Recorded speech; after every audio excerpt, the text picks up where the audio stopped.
Salutations à toutes et à tous, c'est toujours le frère Antoine Fadi, toujours dans les enseignements de Zulu Lassan, la vérité, toujours dans Bible, Kalatam Balé. Et nous allons aller comme nos frères dans le livre de Lakisabé, page 799, Lakisabé 1, donc à partir du verset 45.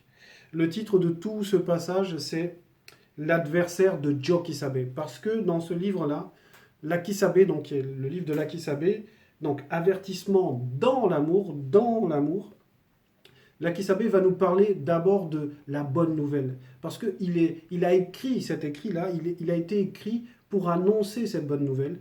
Et maintenant, dans cette bonne nouvelle, la bonne nouvelle, c'est Jokisabé. C'est la sanctification.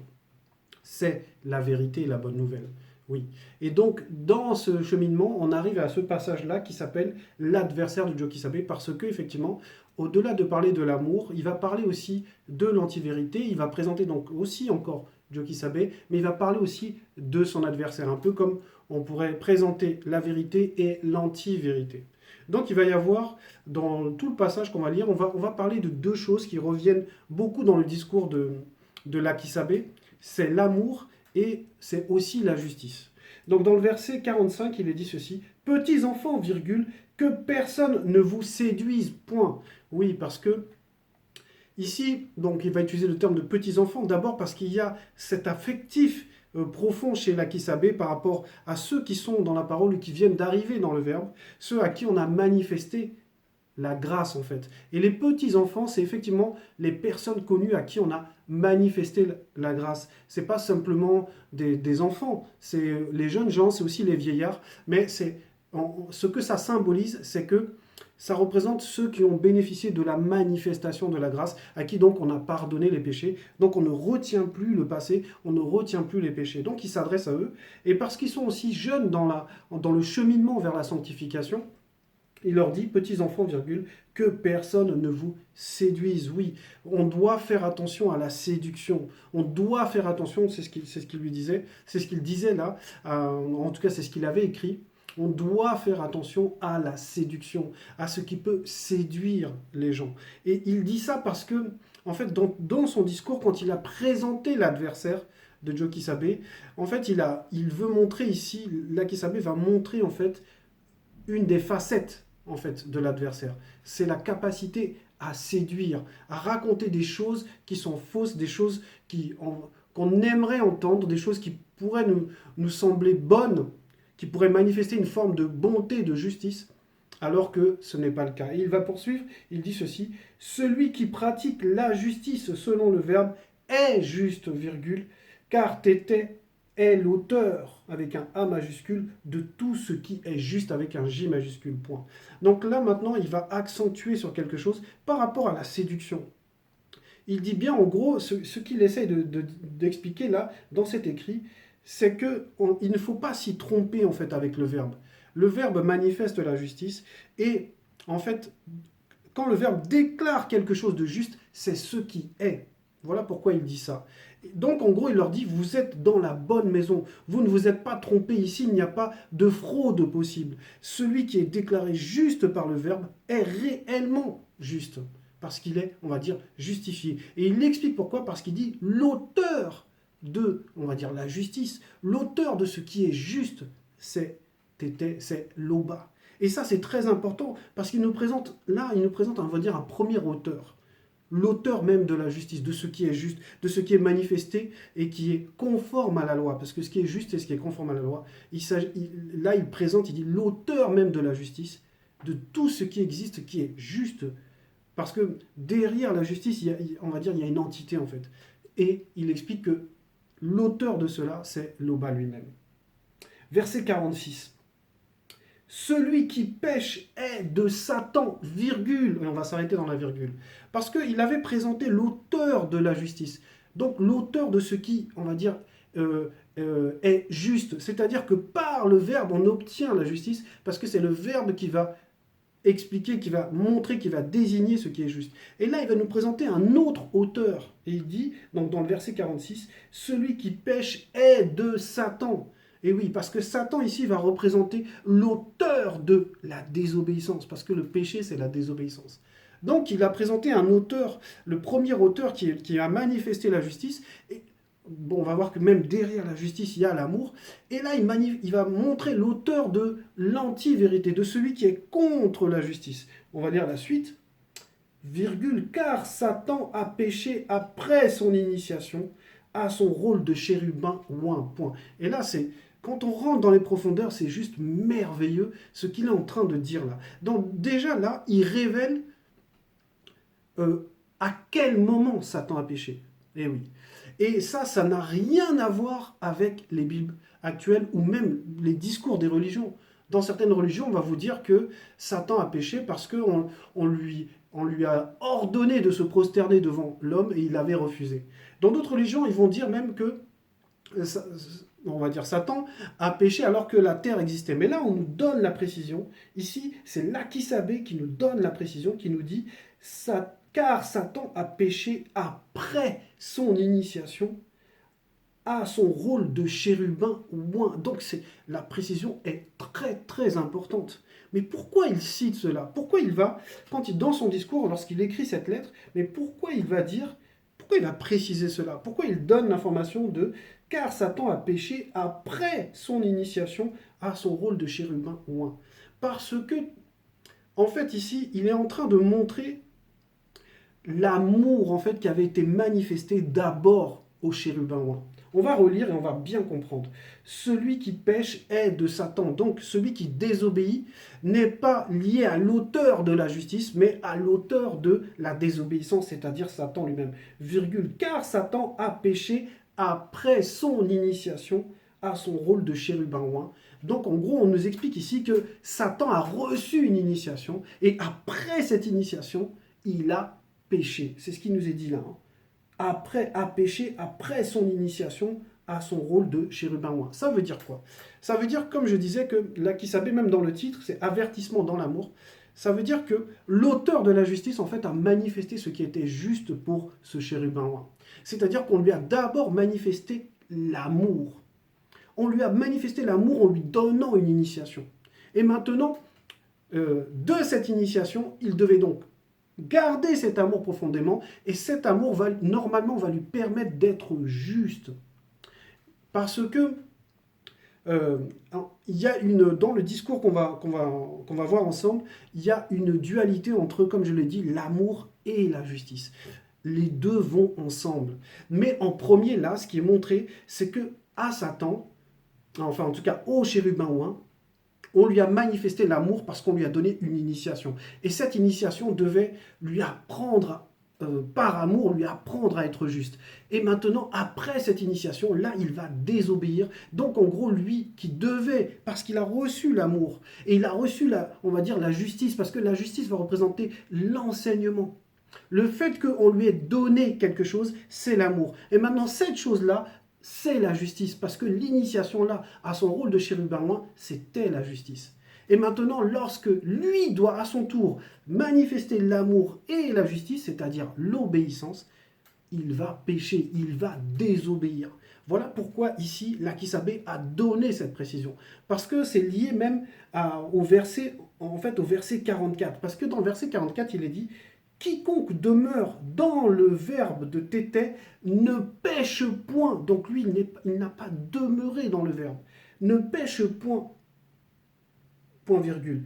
Les entités, entre parenthèses, Satan et les Bamololo à Mungulane, entre guillemets, anges déçus, fermez la parenthèse, qui ont péché, n'ont jamais vu tété et ne le verront jamais. Point. Ça veut dire quoi?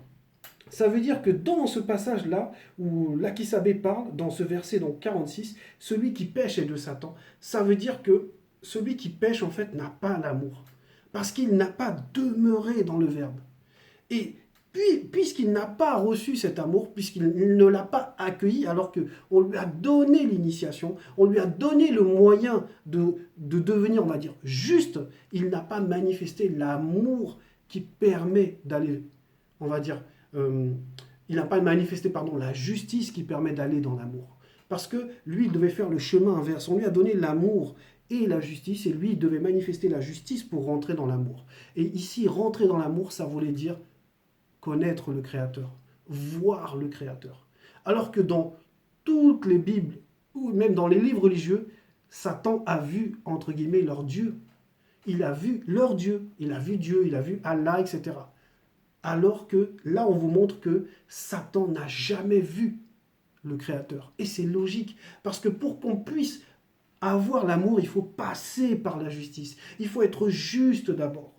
Voilà pourquoi dans le verset 47, on nous dit Jokisabe, l'aîné des deux, apparu à son époque, visible aussi afin de dévoiler en profondeur les œuvres de Satan, le Mundima Bobé, point.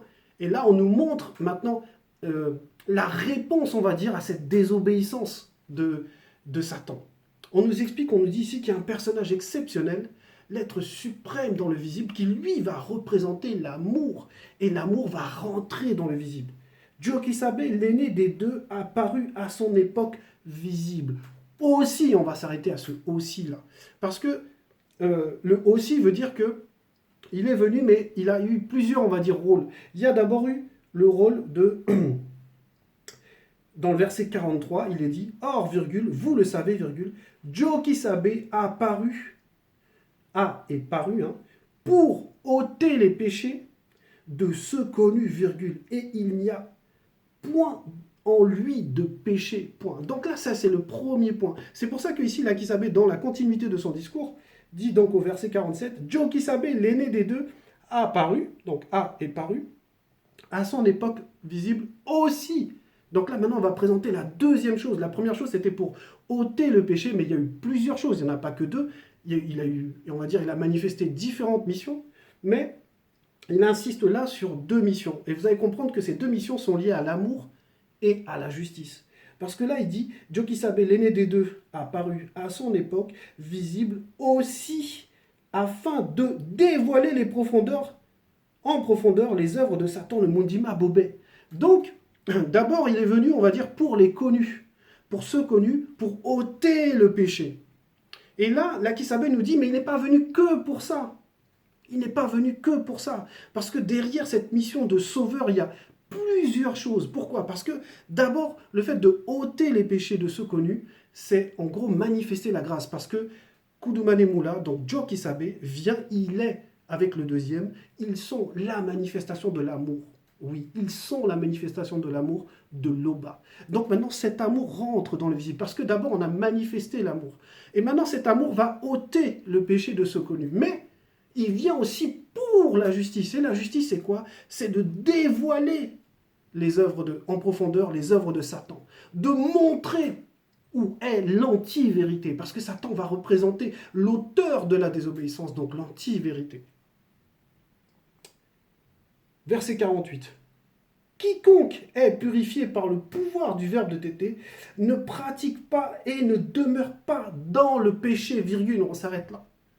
Donc, il montre que il y a Jokisabe, on va dire, il y a Satan. Satan désobéit, pêche, et Jokisabe maintenant vient racheter ce connu. Et maintenant, l'Akisabe nous explique que dans tout ce schéma, quiconque est purifié par le pouvoir du verbe de tété ne pratique pas et ne demeure pas dans le péché. Oui. Et là, il y a deux notions. Il y a pratiquer et il y a demeurer. Parce que, effectivement, certains dans le monde vont dire, mais moi, je ne pêche pas. Moi, je suis dans telle religion, je bois pas, je fume pas, je me moque pas de mon prochain, je fais mes prières, etc. Peu importe, chacun va se dire, ben, moi, je suis conforme à la loi, je ne pêche pas. Sauf que, bon, on va dire ça, c'est dans leur tête que ça se passe. Mais là, ici, l'Akisabe, dans la profondeur on va dire, des révélations du Mundi, donc du Saint-Esprit, il explique que quiconque est purifié par le pouvoir du verbe de tété, donc le verbe a un pouvoir, et ce pouvoir purifie. En gros, il rend propre. Il rend propre. Et maintenant, quand il rend propre, on va le voir de deux manières. On nous dit, ne pratique pas, premier point, et ne demeure pas. Voilà. Et là, il y a deux notions. Il y a pratiquer et il y a demeurer. Comme je disais, certains vont penser qu'ils ne pratiquent pas le péché. Mais ils demeurent dans le péché. Pourquoi? Parce que, on va remonter pour comprendre au verset 31. Le verset 31, oui c'est ça. Au verset 31, il est dit ceci. Qui est menteur, virgule, sinon celui qui nie que Jokisabe est l'un des sauveurs de ceux connus du peuple originel, point d'interrogation. Celui-là est l'adversaire, virgule, qui nie Tété, Jokisabe est le deuxième. Ça veut dire que même si une personne pense qu'elle est bonne, qu'elle agit selon la loi, qu'elle est conforme selon elle, je dis bien selon elle, ça c'est, certes c'est, on va dire ne pas pécher, mais cette personne demeure dans l'obscurité, elle demeure dans l'anti-vérité. Voilà pourquoi ici l'Akisabe va donner les deux, il va préciser que d'abord il y a ne pas pécher, donc on va dire ne plus être sale, et ensuite il y a sortir du mensonge, sortir de l'obscurité, parce qu'il faut aller à la lumière. Et cette sortie-là va représenter en fait le gain d'une identité. Celui qui, quand on dit ne demeure pas dans le péché, c'est parce que cette personne connaît son identité. La plupart des gens, même si peu importe les religions, ils ne connaissent pas leur identité. Ils ne connaissent pas le nom de leur esprit. Ils ne connaissent pas où même se trouve l'esprit dans l'être. Ils ne connaissent pas la vérité. Ils ne connaissent pas les trois dimensions que, avant de parler des visions spirituelles, il y a d'abord l'astral. Beaucoup ne connaissent pas le premier homme. Dans quelle dimension il a vécu? Ils pensent que cet homme-là a vécu dans les premiers moments, il les a vécus dans la réalité charnelle, alors qu'on nous dit que c'est une âme vivante. Ça veut dire que c'est dans une réalité qu'on appelle la réalité astrale, la dimension du lien. Donc c'est cette vérité qui va procurer l'identité et qui fait qu'on ne demeure pas dans le péché, parce que le péché va représenter une demeure, quelque chose dans lequel on va dire qui nous domine en fait. Voilà pourquoi dans la suite de ce verset 48, il est dit, virgule, parce que la semence en tant que verbe de Tété demeure en lui. Donc là, on nous explique qu'il y a quelque chose à l'intérieur de lui qui fait que tout son être n'est plus esclave du péché. Et on nous explique que c'est la semence. Et oui, parce que la semence en tant que verbe, oui, parce que le fait de connaître les enseignements, c'est de laisser pénétrer une semence. Et maintenant, cette semence-là va procurer une protection. C'est pour ça qu'on dit qu'il ne peut pratiquer et il ne va pas demeurer non plus. Ça veut dire que cette personne va se déplacer, va suivre le chemin de la lumière pour atteindre un but et pas rester là où elle est pendant 20 ans. Donc voilà, parce que la semence en tant que verbe de Tété demeure en lui, point virgule, et il ne peut pécher, virgule, parce qu'il est purifié par le pouvoir du verbe de Tété. Oui, c'est ça ce qu'apporte le verbe. Le verbe donne le pouvoir de ne plus être dominé, mais de dominer. Parce que ce déplacement-là, quand on dit ne demeure plus, comme je disais, c'est le gain d'une identité, c'est changer d'identité. Ça veut dire qu'on devient une loi. Un peu comme un citoyen lambda qui lui-même entre dans la police ou dans la gendarmerie. Il va représenter la loi physiquement, il va représenter la loi pour le citoyen, on va dire lambda. Et c'est la même chose. C'est ça que l'initié est en fait. L'initié va représenter la loi à cause de la semence qui est à l'intérieur de lui, qui lui donne cette autorité sur le péché. Parce qu'il connaît son identité, il sait qu'il fait qu'un avec la loi. Verset 49. C'est par là que se font reconnaître ceux issus de la semence qui est le verbe de Tété, et les enfants, entre parenthèses, blancs et sans mêler, issus des relations contre nature. Voilà. Ça veut dire que là, l'Akisabe explique encore quelque chose en profondeur. C'est que la première identité, c'est l'homme noir lui-même. L'homme noir a l'identité véritable, a l'identité juste, parce qu'il a l'ADN spirituel des entités du grand ordre des choses. Il est la marque même dans le visible de ce qui est spirituel. Voilà pourquoi ici on nous donne la différence entre les blancs et les sans mêlés et le véritable, c'est-à-dire l'homme noir. Je vais relire. C'est par là que se font reconnaître ceux issus de la semence, qui est le verbe de Tété, et les enfants, entre parenthèses, blancs et sans mêler, issus de relations contre nature. Donc maintenant, on va voir le deuxième volet. C'est que tous ceux qui ont cette semence, comme moi, je suis un métis, je ne suis pas noir, je suis un métis, mais parce que j'obéis à ce verbe, parce que j'aime ce verbe, parce que je crois, je mets ma foi dedans, parce que je fais confiance à ce verbe, je peux considérer que cette semence est en moi. Et parce que j'ai cette semence, je me fais reconnaître. Je vois mon identité en tant qu'enfant de Loba. C'est pour ça qu'il disait petits enfants. Verset 50. Quiconque ne pratique pas la justice issue de la vérité selon le verbe n'est pas de tété, virgule, non plus que celui qui n'aime pas son frère ou sa sœur qui marche selon le verbe. Point. Donc oui, en gros, c'est bien de ne pas pécher. C'est exactement, en gros, il y a ne pas pratiquer et ne pas demeurer. En gros, c'est bien de ne pas pécher. Mais si on demeure dans le même comportement, c'est-à-dire qu'on peut ne pas pécher, mais avoir un mauvais caractère. Voilà, ressentir des choses pour son frère ou pour sa sœur, ne pas manifester l'envie de servir l'autre, d'aider son frère ou sa sœur. Voilà. On nous explique que c'est bien si tu pêches pas, si tu essaies de te conformer à la loi. Mais il y a quelque chose qui doit être modifié aussi à l'intérieur de toi. Certes, le verbe te donne le pouvoir de ne pas pécher, mais il te donne aussi le pouvoir d'être quelqu'un d'autre, de changer de nature. Et ça, là, c'est ce qu'on appelle l'amour. Parce que l'amour, c'est quelque chose qu'on partage avec les autres.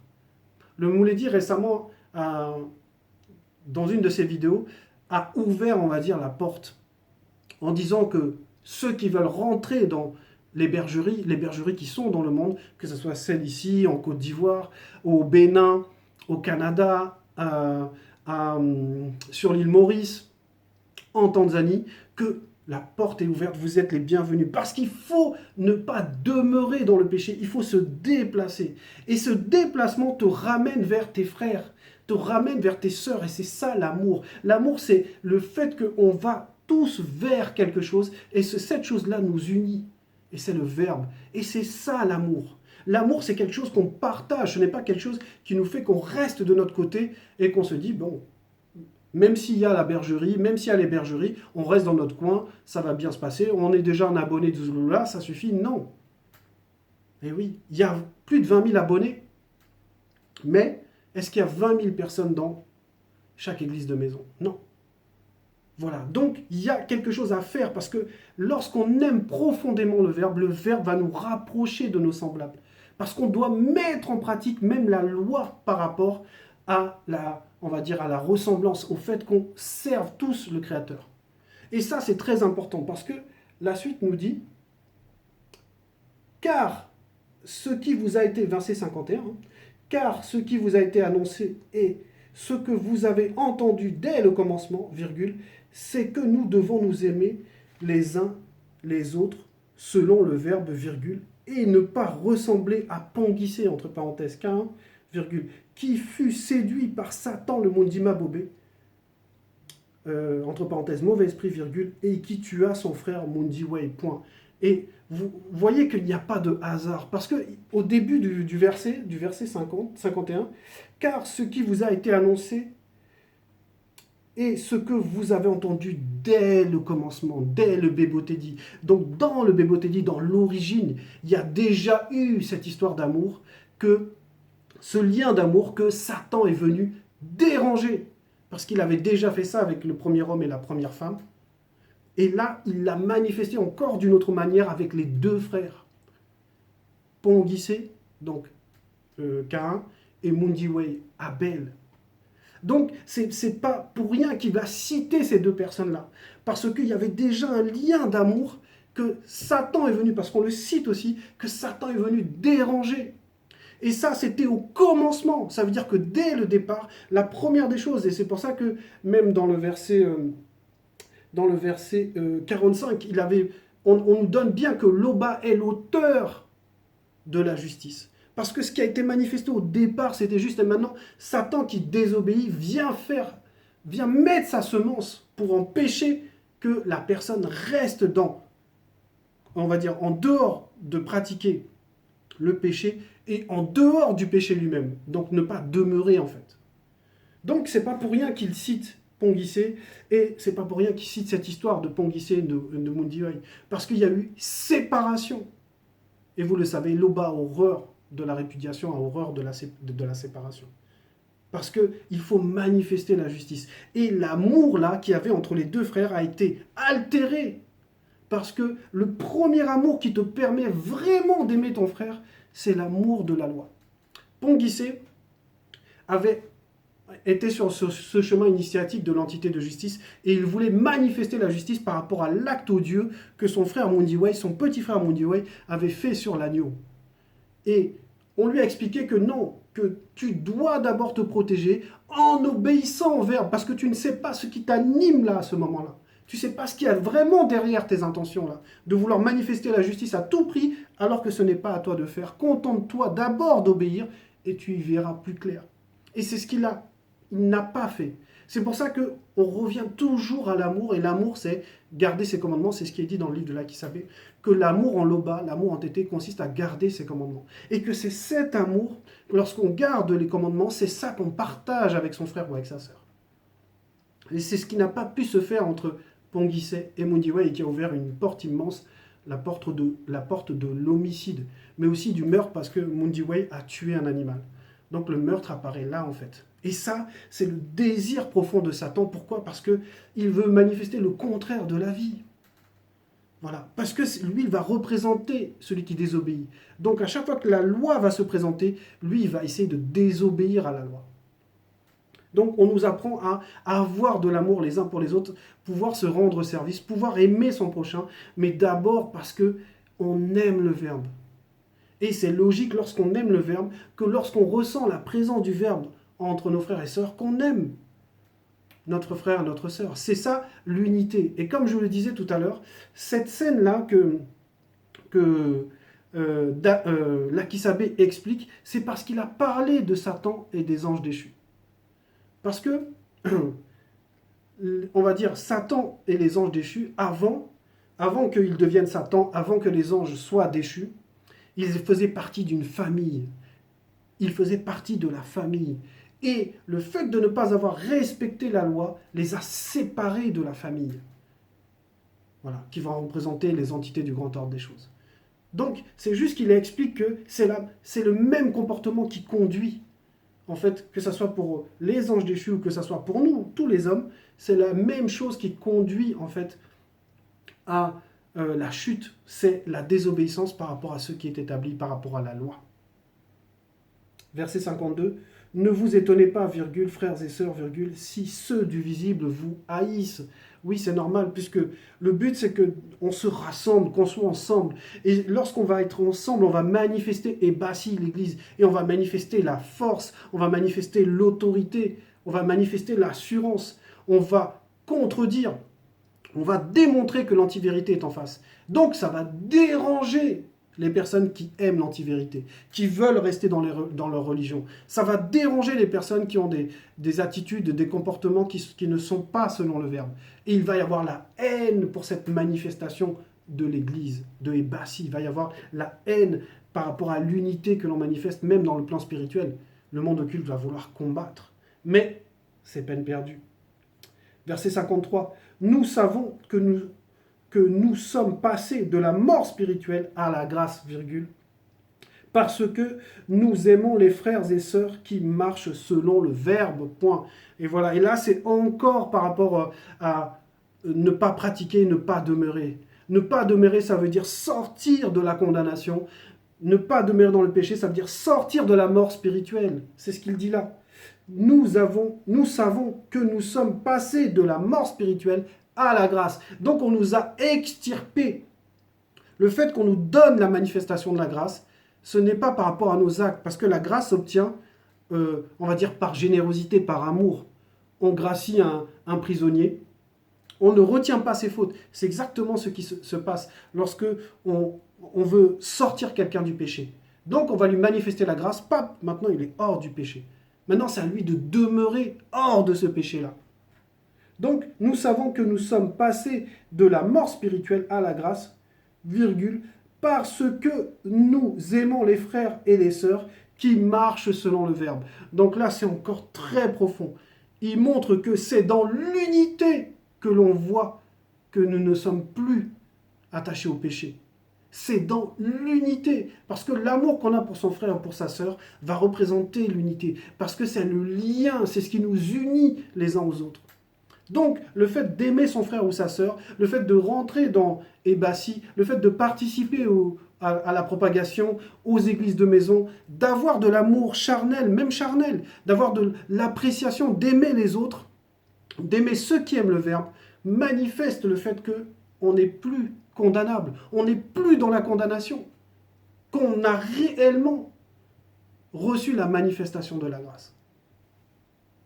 Donc l'Akisabé, c'est toujours, c'est ce qu'on retrouve, hein, il y a ce pouvoir puissant par rapport à la notion de l'amour, de manifester l'amour. C'était une valeur même pour l'Akisabé. Verset 54, celui qui n'aime pas selon le verbe de tété demeure dans la mort spirituelle, c'est-à-dire la condamnation. Voilà, celui qui n'aime pas demeure, comme on a vu tout à l'heure là, il ne fallait pas pratiquer et il ne faut pas demeurer dans le péché. Et le péché va représenter la condamnation.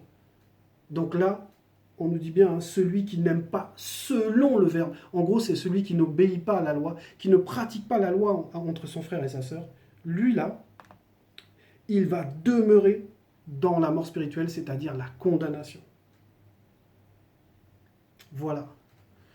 Donc on a terminé, c'était donc la fin par rapport aux versets qui nous sont donnés. Donc le message est très important. Le message, c'est que chacun manifeste l'amour véritablement pour le Verbe. Et cet amour pour le Verbe doit se voir dans la manière dont on interagit les uns avec les autres, dans la manière dont on participe aux églises de maison, c'est-à-dire on voit plus loin que notre propre personne, on voit plus loin que, on va dire, notre propre combat. On voit le combat général, on a une vision globale, c'est-à-dire qu'on fait partie d'une famille, et cette famille, c'est juste le reflet des entités du grand ordre des choses, c'est juste le reflet de la famille spirituelle. Ceux qui sont sortis de cette famille spirituelle ne sont pas comme nous. Les déchus, c'est les déchus. Nous qui voulons, qui disons aimer l'Oba, nous devons nous rapprocher de cette unité pour représenter toujours la même famille spirituelle. L'Oba est toujours glorifié.